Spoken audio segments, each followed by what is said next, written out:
बिस्मिल्लाहिर्रहमानिर्रहीम। मेरा ससुर एक कसाई था। हर रोज सास से कलेजी बनवाता था और फिर लेकर कमरे में चला जाता।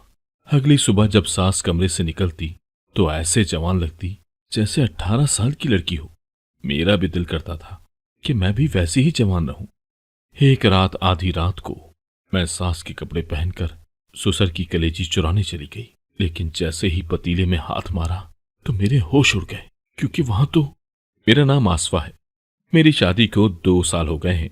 मेरी उम्र 18 साल थी जब मेरी शादी हुई थी। मैं अपने ससुराल आकर बहुत खुश थी।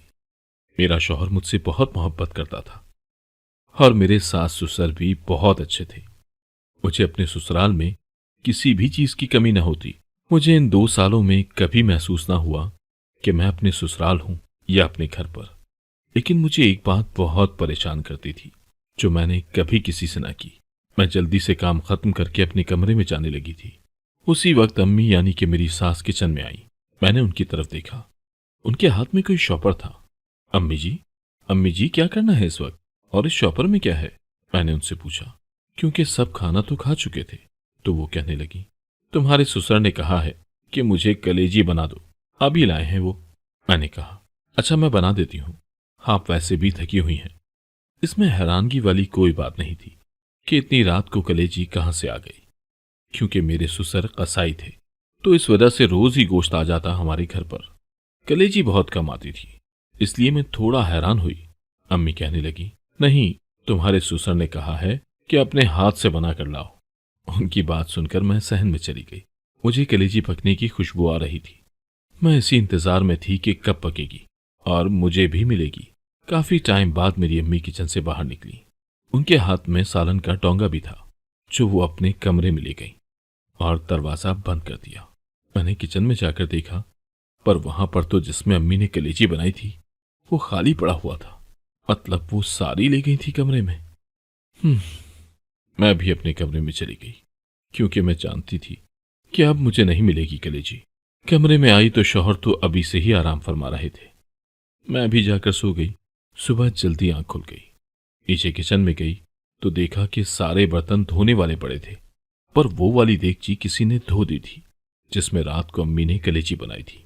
फिर मैंने गौर किया कि कलेजी वाली सारी चीजें धुली पड़ी थी। इतने में ही अम्मी किचन में आई। मैंने अम्मी से कहा, आपने बर्तन क्यों धो दिए थे? मैं धो लेती। लेकिन अम्मी की बात सुनकर मुझे हैरानगी हुई। वो क्या कह रही थी? अगर उन्होंने बर्तन नहीं धोए तो फिर किसने धोए? पर मैंने अपनी सोच को झटक दिया। शायद अम्मी नहीं धोए हों या उन्हें याद ना हो।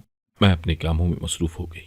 मैंने एक चीज महसूस की कि किचन में कलेजी नाम की कोई चीज ही नहीं थी, जैसे घर में आई ही ना हो। आज मैं अम्मी का चेहरा गौर से देखने लगी। उनका चेहरा मुझे बदला हुआ नजर आ रहा था, पर यह समझ नहीं आ रही थी कि आखिर उनके चेहरे में क्या बदलाव था। लेकिन वो पहले से खूबसूरत लग रही थी। मैंने उनसे पूछा। वो कहने लगी, मैं कहाँ प्यारी लग रही हूं, तुम्हें कोई वहम हुआ होगा, मैं तो पहले की तरह ही हूं। उन्होंने मुझे सादगी से जवाब दिया। मैंने कहा, शायद मुझे ही लग रहा है, और इसके बाद अम्मी बाहर चली गई। मैंने सारे काम जल्दी से खत्म किए और बाहर आ गई और अम्मी से पूछा, रात की कलेजी कैसी बनी थी? मेरी बात सुनकर एकदम से मेरे शौहर ने मेरी तरफ देखा। अम्मी जी एकदम से घबरा कर बोली, कौन सी कलेजी? मुझे हैरानगी हुई कि अम्मी इतनी जल्दी भूल गई हैं या वो बताना नहीं चाहती। मैंने अम्मी का उड़ा हुआ रंग देखा, फिर सुकून से कहा, अम्मी जी किसी कलेजी की बात नहीं कर रही, बस यूं ही मजाक कर रही हूं। मेरी बात सुनकर अम्मी के चेहरे पर इत्मीनान आ गया, पर मेरा इत्मीनान खत्म हो गया। अम्मी जी ने ऐसा क्यों किया? मैं उठकर अपने कमरे में चली गई। दोपहर के वक्त मैंने अम्मी से पूछा, अम्मी जी आपने रात को कलेजी खाई थी, फिर आप सुबह मांग क्यों नहीं रही थी? अम्मी ने मेरी बात सुनकर मुझे हैरानगी से देखा और कहने लगी, बेटा क्या कह रही हो? मैंने कब खाई थी कलेजी? मुझे तो काफी अरसा हो गया है, कलेजी देखी भी नहीं मैंने। मुझे धचका लगा। अम्मी ऐसा क्यों कह रही हैं? या फिर मैंने रात को कोई ख्वाब देखा था? खैर मैंने अम्मी से मजीद कोई बहस ना की। सारा दिन सोचते सोचते ही गुजर गया। रात का वक्त था। सारे खाना खाने के बाद कमरे में चले गए। मैं किचन में गई, लेकिन वहां पर मेरे ससुर कलेजी बना रहे थे। मैं उनके पास गई और पूछा, आप क्यों पका रहे हैं? मैं पका देती हूं ना आपको। मेरी बात सुनकर उन्होंने कहा, नहीं, ये मेरे और तुम्हारी अम्मी के अलावा और कोई नहीं बना सकता। उनकी बात सुनकर मैंने मुस्कुराते हुए कहा, आप बहाने ना बनाएं और सीधा बताएं, इस वक्त आप मुझसे कोई और काम करवाना नहीं चाहते, वो कहने लगे। हाँ, यही समझ लो। मैं वहां से अपने कमरे में आ गई। मेरे शौहर कहने लगे, इतनी देर से बाहर क्या कर रही थी तुम? काम तो कब के खत्म हो गए। मैंने कहा, कुछ नहीं। ये कहकर मैं बेड पर लेट गई और जल्द ही मेरी आंख लग गई। रात को न जाने कौन से पहर मेरी आंख खुली, लेकिन मैं अपने कमरे के बजाय लाउंज में सो रही थी। मुझे हैरत का झटका लगा, मैं यहां कैसे पहुंच गई? मैं जल्दी से वहां से उठकर अपने कमरे में गई। वहां मेरे शौहर सो रहे थे। मैंने उन्हें उठाया और पूछने लगी, मैं तो यहां सोई थी, फिर बाहर कैसे गई? आगे से अपने शौहर का जवाब सुनकर मैं हैरान हो गई। मैंने अपने दिमाग पर जोर दिया, पर मुझे तो बिल्कुल भी याद न था। फिर मेरे शौहर मुझे क्यों कह रहे थे कि तुम मुझसे झगड़ा करके खुद ही बाहर गई थी? मैं हैरान हो गई, पर मुझे कुछ समझ न आई कि वो क्या कह रहे हैं। वो मुझे कहने लगे, परेशान ना हो, मैं तुमसे नाराज नहीं हूं, पर तुम पहले खुद ही झगड़ती हो। वो अपनी बातें कर रहे थे और मैं हैरत के मारे टिकटिकी बांधे उन्हें देख रही थी कि शायद वो अब भी कहते कि मैं मजाक कर रहा था। पर उनके चेहरे पर छाई संजीदगी इस बात की गवाही दे रही थी कि वो सच बोल रहे थे। मैं जाकर सोफे पर सो गई। सुबह जब मैं उठकर बाहर गई तो अपनी सास पर नजर पड़ते ही मेरे पैरों तले से जमीन निकल गई। वो इतनी प्यारी लग रही थी, पर उनके चेहरे पर मेकअप वगैरह कुछ भी नहीं लगा हुआ था। फिर वो मुझे क्यों इतनी प्यारी लग रही थी? मैंने उनसे पूछा, अम्मी जी, आपने कुछ लगाया है? आप इतनी प्यारी लग रही हैं। वो कहने लगी, लड़की पागल हो गई हो, मैं भला इस उम्र में क्या लगाऊंगी? मैं तो शुरू से ही ऐसी ही हूं। पता नहीं तुम्हें मुझ में क्या बदला हुआ नजर आ रहा है। अम्मी की बात सुनकर मैं हैरान हो गई। वो मुझे क्यों प्यारी लग रही थी? इस वक्त मैं उनके सामने खुद को कमतर महसूस कर रही थी। यूं लग रहा था जैसे वो अभी 18 साल की हो और मैं उनसे बड़ी हूं। वो मुझे देखकर बोली, ऐसे क्यों देख रही हो तुम मुझे? उनकी बात सुनकर मैंने मुस्कुराते हुए कहा, वैसे ही देख रही हूं।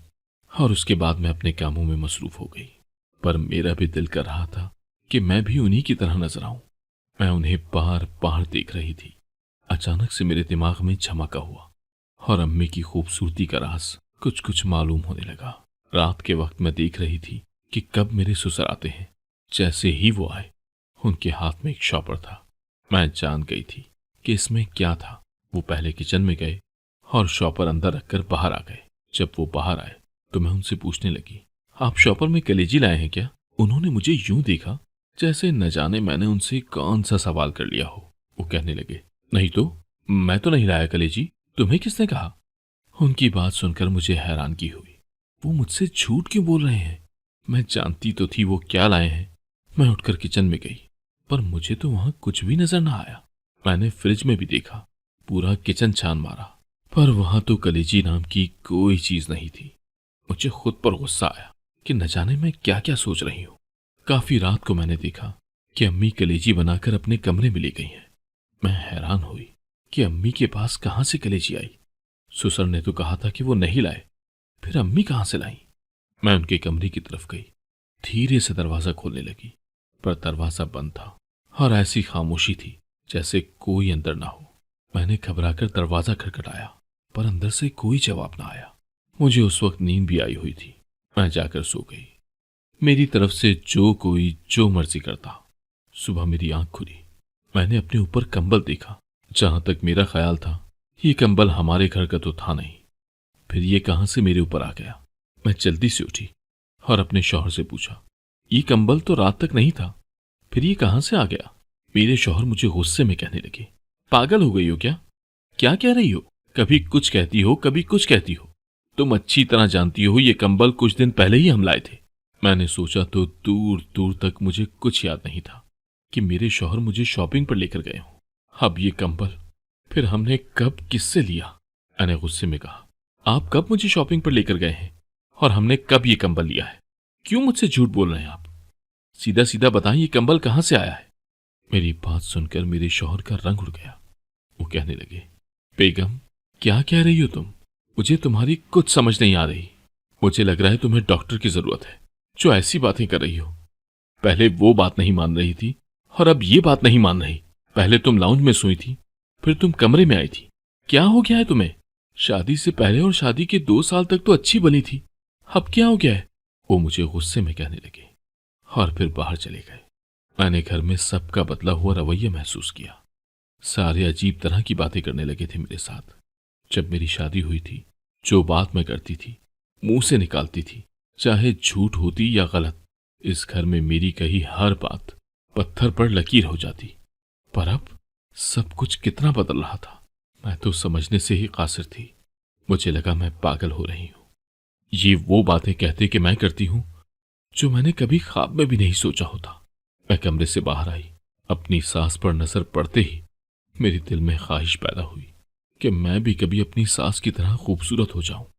पर मुझे हैरानगी हुई कि वो इतना बदल रही हैं दिन ब दिन। हालांकि वो कहीं पॉलर भी नहीं जाती, फिर भी वो ऐसी हो रही हैं जैसे कोई कमारी लड़की हो।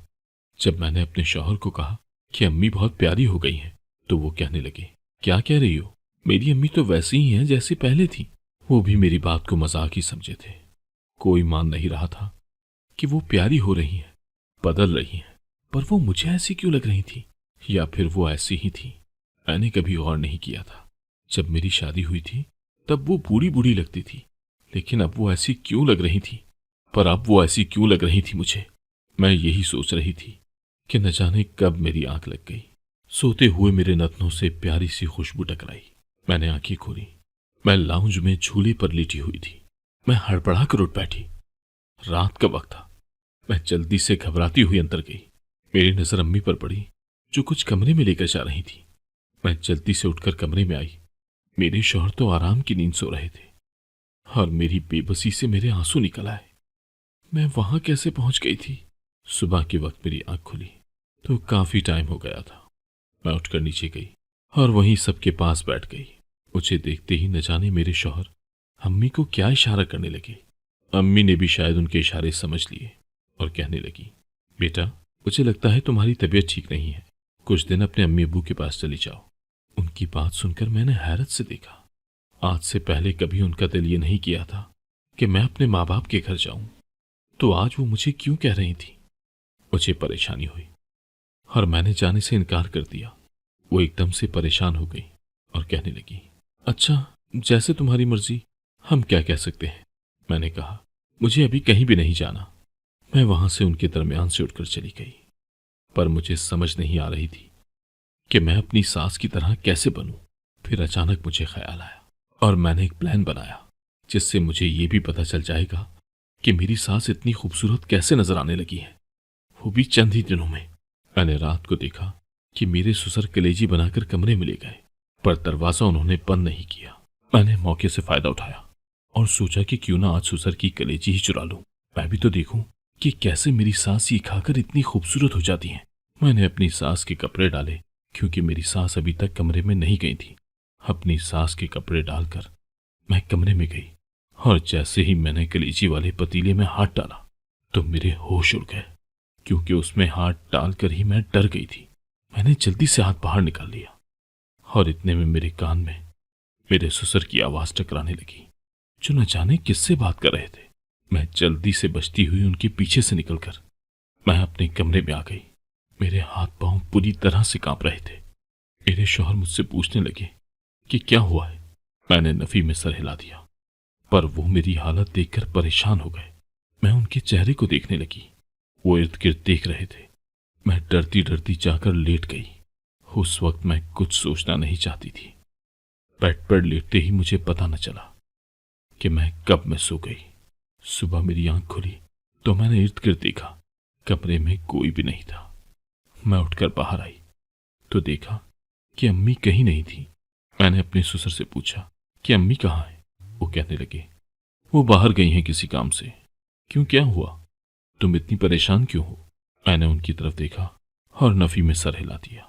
मुझे हैरत हुई उनकी तरफ देखकर। मैं उन्हें क्या समझ रही थी और उनकी असलियत क्या थी। मुझे उनसे डर लगने लगा था। मैं जल्दी से वहां से अपने कमरे में आई। देखा तो मेरे शौहर उधर ही मौजूद थे। मैंने हैरानगी से पूछा, आप तो पहले कमरे में नहीं थे? मेरी बात सुनकर उन्होंने मुझे हैरत से देखा, जैसे मैंने उनसे कोई झूठ बोला हो। वो मुझे कहने लगे, क्या हो गया है? मैं तो कमरे में ही था और तुम मेरे सामने से तो उठकर गई हो। उनकी बात सुनकर मैं घबरा गई। ये मुझे क्या हो रहा था? मैंने तो खुद देखा था कि उस वक्त कमरे में कोई भी नहीं था मेरे सिवा, पर ये तो उधर ही थे। फिर मुझे नजर क्यों नहीं आए थे? मैं परेशान हो गई। उस वक्त मेरा परेशान होना फितरी भी था, और दूसरी तरफ मुझे ये भी समझ नहीं आ रही थी कि अम्मी सुबह सुबह किधर चली गई थी। ऐसा भी उन्हें सुबह सुबह कौन सा जरूरी काम याद आ गया था जो वो ऐसे चली गई थी। दोपहर के वक्त मेरे ससुर भी दुकान पर चले गए और मेरे शौहर भी। उस वक्त मैं घर में अकेली थी। अम्मी न जाने किधर गई थी कि अभी तक वापस नहीं आई थी, और मैं रात वाला वाकया सोच सोच कर परेशान हो रही थी कि आखिर ये क्या हो रहा था मेरे साथ। इतने में ही किसी ने दरवाजा खटखटाया। मैंने जाकर दरवाजा खोला तो सामने कोई औरत खड़ी थी। वो अम्मी के बारे में पूछने लगी। मैंने कहा वो तो घर पर नहीं है। वो अंदर आ गई और कहने लगी, मैंने तुम्हारी सास से मिलकर जाना है, मुझे जरूरी काम है। मैंने उस औरत से पूछा, आप कौन हैं? पहले तो मैंने आपको कभी नहीं देखा। उस औरत की बात सुनकर मुझे अजीब लगा। वो कहने लगी, मैं तुम्हारी सास की दोस्त हूं, पहले भी तो आती हूं मैं, तुम्हें मैंने तो देखा हुआ है, मैं तुम्हें याद नहीं हूं क्या? उस औरत की बात सुनकर मैं उसके चेहरे को गौर से देखने लगी। मुझे तो बिल्कुल भी ये औरत याद नहीं थी। इतने में ही मेरी सास आ गई। आते ही वो मुझे कहने लगी, इनके लिए चाय वगैरह बना लाओ। उनकी बात सुनकर मैं किचन में चली गई। बाहर दोनों बातों में लगी हुई थी। अचानक मैंने उनकी बातें गौर से सुनी कि वो क्या बातें कर रही थी। उनकी बातें सुनकर मेरी जान निकल गई। वो औरत ऐसे मेरी सास से बातों में लगी हुई थी जैसे वो मेरे बारे में बहुत कुछ जानती हो। उसे मेरे बारे में सब कुछ मालूम था। मैं उसकी बातें सुनकर परेशान होने लगी कि वो औरत कौन थी और क्या चाहती थी, और उसने मुझे ऐसा क्यों कहा कि मैं भी उसे जानती हूं, हालांकि मैं तो उसे बिल्कुल भी नहीं जानती थी। मैंने जल्दी से चाय दी और अपने कमरे में आ गई। मेरा दिल किया कि मैं इस घर से कहीं दूर चली जाऊं। क्या क्या हो रहा था यहां। वो औरत अम्मी के पास शाम तक बैठी रही और तब तक मैं कमरे से बाहर न निकली। जब वो चली गई तो मैं कमरे से बाहर आई। अम्मी मुझे मशकूक नजरों से घूर रही थी। मुझे समझ न आई कि वो मुझे ऐसे क्यों देख रही हैं, और फिर वो अपने कमरे में चली गई। रात के वक्त मैं किचन के काम खत्म करके कमरे में जाने लगी तो मेरी नजर एक देगची पर गई। मुझे लगा वो धोने वाली है। मैंने जब उसे हाथ लगाया तो वो गर्म थी। मैंने ढक्कन उठाकर देखा तो उसके अंदर कलेजी पकी हुई पड़ी थी। मुझे वो वाली रात याद आ गई। मैंने सारी कलेजी उठाकर बास्केट में डाल दी। ना कलेजी होगी ना कोई ड्रामा बनेगा। मैं ये काम करके अपने कमरे में चली गई। रात को मुझे इसी चीज का ही इंतजार था कि कब अम्मी कमरे से आकर मुझसे कलेजी के बारे में पूछेंगी, पर सब कुछ सोच से उलट हुआ। अम्मी ने तो मुझसे सुबह भी उसके बारे में कुछ न पूछा। आखिर तंग आकर मैंने ही उनसे कहा, आपने रात में जो कलेजी बनाई थी वो मुझसे गिर गई थी। अम्मी ने मुझे हैरानगी से देखा और कहने लगी, कौन सी कलेजी? मैंने तो रात को नहीं बनाई थी, और कल तो हमारे घर कलेजी आई ही नहीं। उनकी बात सुनकर आंखें फाड़कर मैंने उन्हें देखा। फिर मैंने जल्दी से बास्केट में देखा। वहां पर भी कोई कलेजी नहीं थी कि मैंने कलेजी खुद बास्केट में फेंकी थी। पर अब वो कहां जा सकती है? मैं घबरा गई। मेरी पेशानी पर पसीना आने लग गया और मेरी सास के चेहरे पर मुस्कुराहट थी। उनकी मुस्कुराहट के पीछे कोई बहुत बड़ी वजह थी। मुझे अपनी याददाश्त पे शक हुआ, जैसे मुझे भूलने की आदत हो गई हो। ये मेरे साथ क्या हो रहा था, मुझे कुछ भी समझ ना आई। मुझे अपनी जहनी हालत पर भी शक होने लगा। मुझे यूं लगा जैसे मैंने पागल हो जाना है अगर मैं मजीद इस घर में रही तो। मैंने कुछ दिन अपने माँ बाप के घर जाने का फैसला किया। रात के वक्त अपने शौहर से कहा, मुझे कल अम्मी अब्बू के घर छोड़ देना। अगले दिन मैं अपने अम्मी अब्बू के घर आ गई। पर यहां तो मैंने महसूस किया कि सब कुछ ठीक है। जो कुछ भी होता है उधर ही क्यों होता है मेरे साथ। सोचते सोचते मैं सो गई। सुबह मेरी आंख खुली तो मैंने इर्द गिर्द देखा। मेरे पैरों तले से जमीन निकल गई। मैंने घबराते हुए इर्द गिर्द देखा। मुझे यकीन न हुआ कि मैं यहां कैसे पहुंच गई। मैं तो अपने घर में सोई थी ना। इतने में अम्मी कमरे में दाखिल हुई। मुझे एक और धचका लगा। वो इतनी प्यारी लग रही थी। न जाने मुझे क्या हुआ। मैं पागलों की तरह इर्द गिर्द देखने लगी। वो मुझे देखकर मुस्कुरा रही थी। मैं जोर जोर से हंसने लगी और कहने लगी, मेरे साथ जादू होता है, मैं कहां से कहां पहुंच जाती हूं। मेरी सास ने मेरे शौहर और ससुर को कमरे में बुलाया और हंसती हुई कहने लगी, देखो इसे, हमारा प्लान कामयाब हो गया है। मेरा शौहर हंसते हुए कहने लगा, वाह अम्मी जी, क्या दिमाग लगाया है हमने। इसे तो इतनी जल्दी पागल कर ही लिया है। अब आसानी से हम इससे पीछा छुड़वा लेंगे। अगर ये ऐसे पागल ना होती तो इससे अलग होने के लिए मुझे तलाक देनी पड़ती, जिसकी वजह से खानदान में बदनामी होनी थी। अम्मी जी, आपने तो कमाल कर दिया। ये सच में पागल हो गई है। इसे क्या मालूम था कि उस रात मैंने उसका कंबल बदल दिया था, और जो उस दिन इसने कलेजी बास्केट में फेंकी थी वो मैंने बाहर फेंक दी थी। हम इसे पागल बनाते रहे और ये पागल बन गई। कल रात भी तो मैं ही इसे इसके घर से उठाकर लाया था। अब हम इसे पागल खाने छोड़ देंगे और इस तरह हमारी भी इससे जान छूट जाएगी। मैं हक्का बक्का अपने शौहर की बातें सुनने लगी। ये सब कुछ मुझे पागल बनाने के लिए हो रहा था। मतलब वो मुझसे जान छुड़ाना चाहते थे। वो चाहते थे कि मैं खुद ही उनकी जिंदगी से चली जाऊं और उनकी कहीं बदनामी ना हो। वो चीजें जो मुझे दिखाई जाती, जो पहले नहीं देखी होती, सिर्फ पागल बनाने के लिए। मैं एकदम गुस्से में उठी और अपने बैग में कपड़े डालने लगी। वो सारे हक्का बक्का मुझे देख रहे थे जैसे मैं कोई अजूबा हूं। तो तुम पागल होने का ड्रामा कर रही थी हमारे साथ, मेरा शौहर मुझे देखकर बोला। मैंने गुस्से में उससे कहा, तुम लोग मुझे पागल करने का ड्रामा कर सकते हो, तो मैं पागल होने का ड्रामा नहीं कर सकती। आधी असलियत तो आपकी मुझे उस दिन ही पता चल गई थी कि आप मेरे साथ खेल खेल रहे हो। जिस दिन मैंने अम्मी के कमरे में जाकर कलेजी वाले पतीले में हाथ डाला था तो उसमें कलेजी पकी हुई नहीं थी बल्कि कच्ची थी, और वो भी मुझे पागल करने के लिए ही रखी थी आपने। पर उस दिन मैंने आपकी बातें सुन ली थी। उसके बाद अम्मी ने उस औरत को घर बुलाया था कि वो मुझे पागल बनाए, ये कहकर कि मैंने उसे देखा हुआ है। आपने तो पूरी कोशिश की मुझे पागल बनाने की, ताकि आप लोग मुझे अपनी जिंदगी से निकाल दें और आपकी बदनामी भी ना हो। आपको इतना ड्रामा करने की जरूरत नहीं थी। मैं खुद ही आपकी जिंदगी से चली जाती हूं और जल्द ही आपसे तलाक ले लूंगी। अपना बैग लेकर मैं अपने शौहर को कहती हुई चली गई। उसके बाद मेरे शौहर को और मेरे सास ससुर को बहाना मिल गया था मुझे बदनाम करने का। मेरे शौहर ने खुद ही मुझे तलाक दे दी। पर इसके बाद मैं सुकून से अपने माँ बाप के घर में रहने लगी। वहां मेरे साथ कोई ड्रामा तो नहीं करता और ना ही कोई पागल बनाने की कोशिश करता।